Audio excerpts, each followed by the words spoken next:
Comme le pasteur l'a dit tout à l'heure, comme il a dit tout à l'heure, le pasteur Léon l'a dit tout à l'heure, plus les ténèbres s'intensifient, mieux la lumière paraît. Amen. Et elle est encore plus utile. Alléluia. Et notre monde devient compliqué, mais la victoire de Christ ne sera que plus éclatante dans le nom de Jésus. Dans le nom de Jésus. Et tu es cette lumière dans le nom de Jésus. Dis avec moi, je suis la lumière. Je suis la lumière. Je suis celle de la terre. Et je suis lumière du monde. Dans le nom de Jésus. Dans le nom de Jésus. Alléluia. Alléluia. La Bible dit dans le livre de 1 Timothée chapitre 3, verset 15. Il dit, verset 14, il dit, car je t'écris ces choses avec l'espérance d'aller bientôt vers toi. Verset 15, mais afin que tu saches, si je tarde, comment il faut se conduire dans la maison de Dieu, qui est l'église du Dieu vivant, la colonne et l'appui de la vérité. Alléluia. Cette journée, nous avons vraiment intercédé, nous avons prié pour l'église. Amen. Mais l'apôtre Paul dit ici à son fils Timothée, il dit afin que tu saches te comporter dans l'église, parce que l'église est la colonne et l'appui de la vérité. Donc lorsqu'on prie pour l'église, nous sommes en train de prier pour nous-mêmes. Lorsqu'on dit que l'église ne doit pas aimer l'argent, on est en train de parler de toi. Alléluia. Lorsqu'on dit que Jésus-Christ vient prendre une église sans tache ni ride, on est en train de te demander, est-ce que quand il va venir, tu seras enlevé? Chers amis, Jésus revient. Même si tu n'aimes pas entendre, mais c'est la vérité. Jésus va revenir. Alléluia. Le truc, c'est que l'église est sans tache ni ride. Toi, fais-tu partie de l'église? On peut être membre d'une communauté. On peut venir dans un bâtiment, mais ne pas faire partie de l'église spirituelle, du corps de Christ. Amen. Parce qu'on accède réellement à ce corps-là, à l'église de Jésus. Alléluia. Vous savez, quelquefois, on utilise le même mot pour désigner deux entités différentes. On utilise l'expression aussi église, le mot église, pour parler des communautés locales. Et souvent dans le Nouveau Testament, on essaye de différencier avec une église avec E majuscule et une église avec E minuscule. Et lorsqu'on parle donc de l'église souvent écrite avec E majuscule, on fait référence au corps de Christ. C'est-à-dire ceux qui ont réellement donné leur vie à Jésus. Alléluia, ceux qui sont nés de nouveau. Que cela soit le partage de tout un chacun. Si quelqu'un est dans cette salle qui n'a pas encore fait la paix avec Christ, qu'il lui donne son cœur maintenant dans le nom de Jésus et que ses péchés soient pardonnés afin d'être membre de l'église. Alléluia. L'église est l'appui, l'église est l'appui et la colonne de la vérité. Amen. Ça veut dire que nos vies, en toutes choses, tout ce dont on a prié, tous les sujets qu'on explore aujourd'hui, doivent être notre modèle de vie. Quelqu'un est-il avec moi? Quelqu'un est-il avec moi? L'apôtre Paul pouvait dire ceci à l'église de Corinthe. Il dit 1 Corinthiens chapitre 6 à partir du verset 9. Je vais lire dans la version Darby. Il est dit, bon, je vais remonter même plus haut. Verset 7, il est dit, c'est donc de toute manière déjà une faute en vous que vous ayez des procès entre vous. Pourquoi ne supportez-vous plutôt des injustices? Pourquoi ne vous laissez-vous pas plutôt faire tort? Mais vous faites des injustices et vous faites tort, et cela à vos frères. Ne savez-vous pas que les injustes n'hériteront pas le royaume de Dieu? Ne vous y trompez pas. Dis à un voisin, ne te trompe pas. Ne te trompe pas. Si l'apôtre Paul dit de ne pas se tromper, ça veut dire qu'il y a un risque d'erreur, il y a un risque de se tromper, il y a un risque de se tromper. La Bible dit, ne vous y trompez pas. Les fornicateurs, c'est-à-dire les impudiques, ni les idolâtres, ni les adultères, ni les efféminés, ni ceux qui abusent d'eux-mêmes avec des hommes, ni voleurs, ni avares, ni ivrognes, ni outrageux, ni ravisseurs n'hériteront du royaume de Dieu. Est-ce qu'on est ensemble? Est-ce qu'on est ensemble? Dans la version Louis II, on dit, c'est la même chose. Ne savez-vous pas que les injustes n'hériteront pas le royaume de Dieu? Ne vous y trompez pas. Ni les impudiques, ni les idolâtres, ni les adultères, ni les efféminés, ni les infâmes, ni les voleurs, ni les cupides, ni les ivrognes, ni les outrageux, ni les ravisseurs n'hériteront le royaume de Dieu. Alléluia. Alléluia.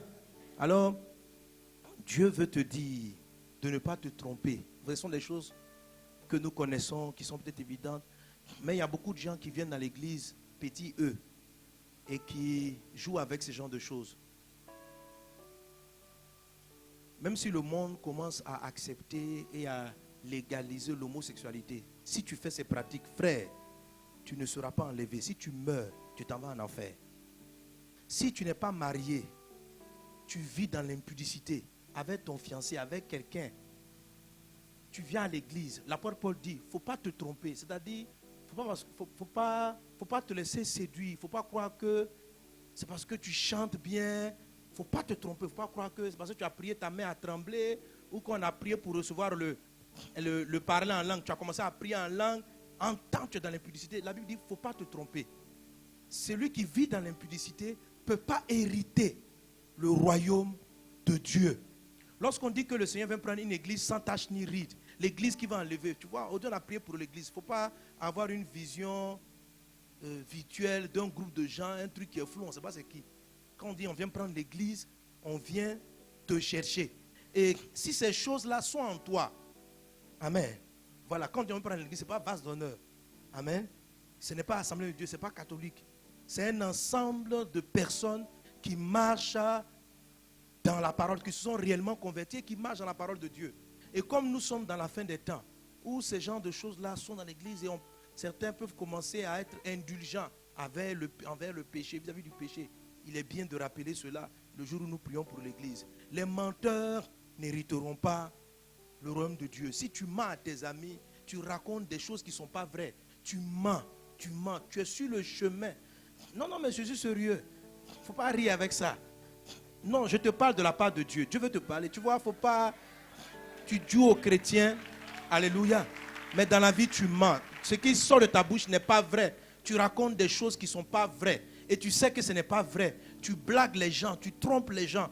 Tu dis ce qui n'est pas. Mon ami, tu as pris le chemin de l'enfer. Si tu meurs, Jésus ne va pas te recevoir au paradis.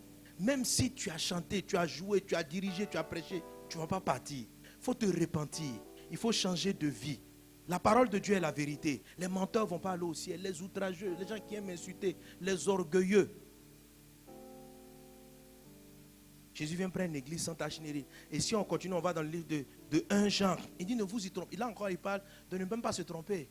Il dit celui qui hait son frère, il est dans les ténèbres. Il ne faut pas qu'il pense qu'il est dans la lumière. Il est dans les ténèbres. Si dans ton cœur il y a de la haine, tu ne peux pas être enlevé. Si tu n'as pas pardonné à ton prochain, tu n'auras pas au paradis. Voilà, tu vas aller en enfer. Non, pas tu vas aller, tu es sur le point d'aller en enfer si tu ne te répands pas.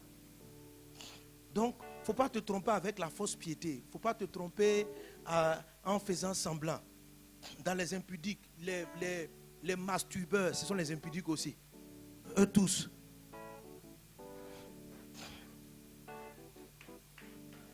Amen. Il ne faut pas applaudir. Bon, je ne sais pas comment on a dit le mot de ça là, mais tout ce que tu veux. Mes amis, il faut sortir.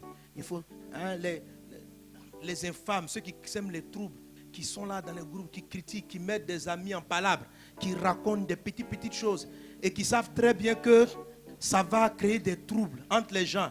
Ta copine t'a dit ça, tu vas et puis tu sèmes, tu fais partie du groupe qu'on appelle les moqueurs, les outrageurs. C'est-à-dire des gens qui sèment la zizanie, tu mets de flou. Cette attitude-là est négative. Elle te conduit à la perdition. Quand on dit le diable ne va pas prévoir contre l'église, ça veut dire Satan ne peut pas rentrer dans l'église. Mais s'il est rentré dans ta vie, c'est que tu n'es pas vraiment dans l'église encore. Il faut te repentir. Il faut changer de vie. Il faut marcher dans la parole de Dieu. Il ne faut pas te tromper. Toutes les prophéties qu'on voit dans la parole de Dieu sont vraies, sont réalisées. Le monde aujourd'hui est décrit dans les Écritures. On ne doit pas être surpris. La Bible dit dans les derniers temps, les hommes vont devenir de plus en plus méchants. La Bible dit qu'il y aura la débauche. La Bible l'a dit. On n'est pas surpris de ces événements. C'est ce qui a été annoncé. Les calamités, les choses. Aujourd'hui, même si vous suivez un peu dans le domaine astronomique, la Bible a dit, vous allez voir des signes bizarres dans le ciel. Moi, je suis abonné aux journaux scientifiques. Mais depuis 5 à 6 ans, il y a tellement de phénomènes étranges dans le ciel que tout le monde dit, on a vu des des nuages ici apparaître, des choses bizarres apparaître. Et c'est ce que la Bible avait dit. On a eu des tsunamis comme on n'a jamais rencontré. On a eu des tremblements de terre comme on n'a jamais. Mais tout ça, c'est écrit. On a des guerres en recrudescence. La prophétie l'a dit. Il dit quand ces choses vont venir, ça ne sera pas encore la fin. Mais c'est le commencement de la douleur. Tu vois? Donc Jésus-Christ, il est à la porte. Et puis on dit, il va venir à l'heure où on ne s'y attend pas. Et en ce moment où nous sommes là, c'est l'heure même où on ne s'y attend pas. C'est-à-dire que franchement, on se dit qu'il y a tellement de choses à faire que Jésus ne peut pas arriver d'un moment à l'autre. Mais Jésus peut arriver tout de suite, là, maintenant, là.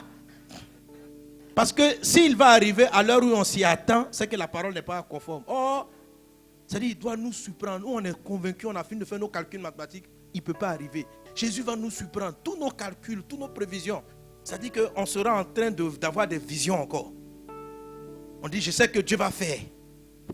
Je sais que j'irai dans tel endroit. Je sais que je bâtirai. C'est-à-dire qu'on sera toujours en train de rêver. Et puis Jésus vient, coupe subitement les rêves. On dit, mais la vision que tu m'as montrée.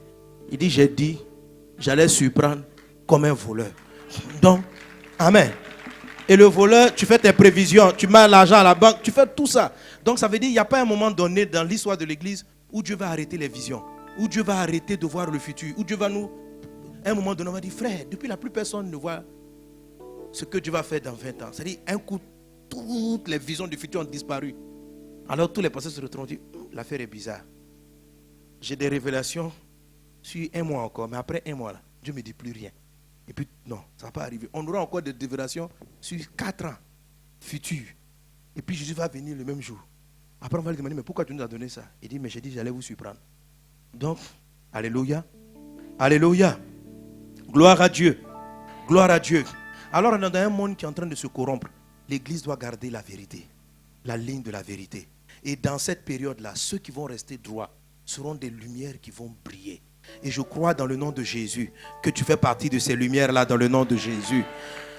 Prends une décision réelle. Il ne faut pas jouer le péché. Il ne faut pas trouver des excuses. Il ne faut pas dire que c'est difficile. Ce n'est pas difficile. C'est une affaire de volonté. Amen. C'est une affaire de volonté. Je dis souvent aux gens, ceux qui disent non, pasteur, je ne peux pas. L'impudicité est trop forte. Quand je vois le monsieur, je ne résiste pas. Je ne résiste pas. Je dis, si Dieu apparaît la nuit dans ta chambre, il te dit en même temps, tu commets l'impudicité nette, je te tue. Dieu dit, Dieu même t'apparaît face à face. Il dit, dès que tu pêches, tu es mort. Dis-moi, est-ce que ça sera encore un lien? Non, est-ce que ça sera un lien? Non, il faut m'expliquer. On vient te dire que dès que tu pêches, tu es mort. Sûr, Dieu même juge devant toi. Est-ce que ça sera un lien? Tu vas découvrir que ce n'est pas un lien. Tu vas découvrir que tu n'es pas... Là, dit mon ami, si je te touche, je meurs. Mais quand c'est un vrai lien, même si on annonce ta mort, tu vas tomber parce que tu ne peux pas t'en sortir. C'est une affaire de volonté. Jésus libère du péché. Il faut arrêter de faire croire que Jésus ne change pas les cœurs. Jésus change les cœurs. Nous tous qui sommes là, il nous a délivrés. Il nous a libérés. On était des impudiques, des menteurs, des tricheurs. Jésus nous a délivrés. Jésus change les vies. Le christianisme, c'est quelque chose de vrai. La religion, elle prône des vertus, mais elle n'a aucun pouvoir pour changer les cœurs. Aucun. Les gens qui sont dans le système religieux, on dit il ne faut pas faire, il ne faut pas faire. Mais tout le monde est dans le faux là-bas. Mais quand on rencontre Jésus, Jésus libère. Jésus transforme. Jésus change les vies. Jésus change les cœurs. Jésus rend un homme méchant un homme bon. Jésus rentre dans ta vie. Mais tu découvres qu'il n'y a plus de haine en toi. Si tu es sincère, que tu pries Jésus sincèrement. Parce qu'il y a des gens qui font croire qu'André Jésus ne délivre pas. Ce n'est pas vrai. Jésus change les vies. Ils font croire que le péché persiste parce qu'eux ils ont prié, Dieu ne les a pas encore délivrés. Il ne faut pas mentir sur Dieu. Tu n'es pas sincère, tu n'es pas vrai. Tu n'es pas vrai. Moi j'avais des difficultés, j'avais des problèmes avec l'impudicité, le mensonge et la tricherie. Oui. Un jour, j'ai failli tricher en classe. Je prêchais déjà, pas pasteur. Et puis il y a une élève qui m'a regardé, une camarade de classe. Elle dit, toi tu parles de Dieu. Et puis tu triches. J'étais en 4e. Quand elle m'a dit ça, je suis resté malade dans mon esprit jusqu'au lendemain. Je dis à partir d'aujourd'hui, je ne vais plus tricher. J'ai pris la décision.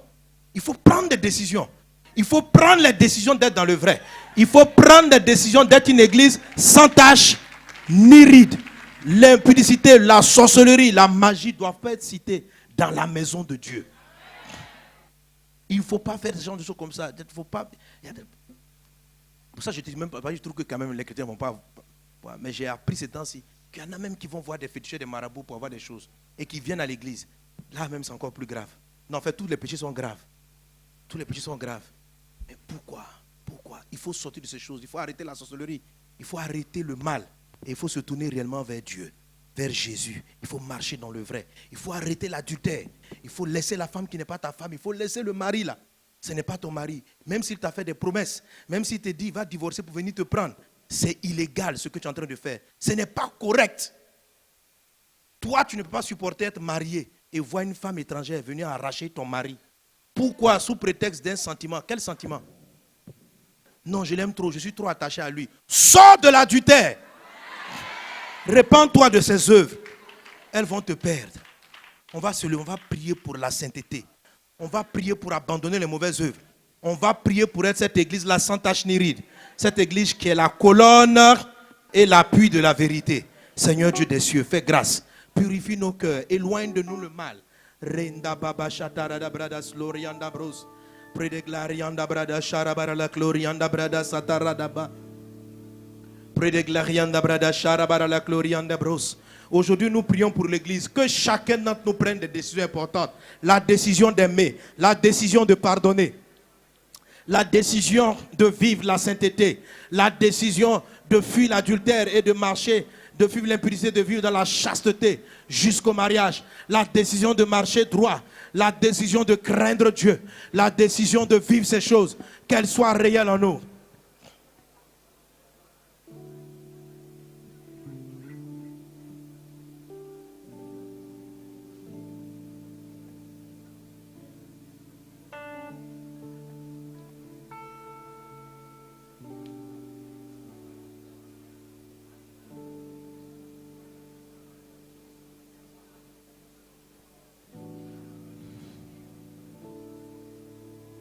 Alléluia. Dieu a une armée qui se lève pour lui obéir. Dieu a une armée qui se lève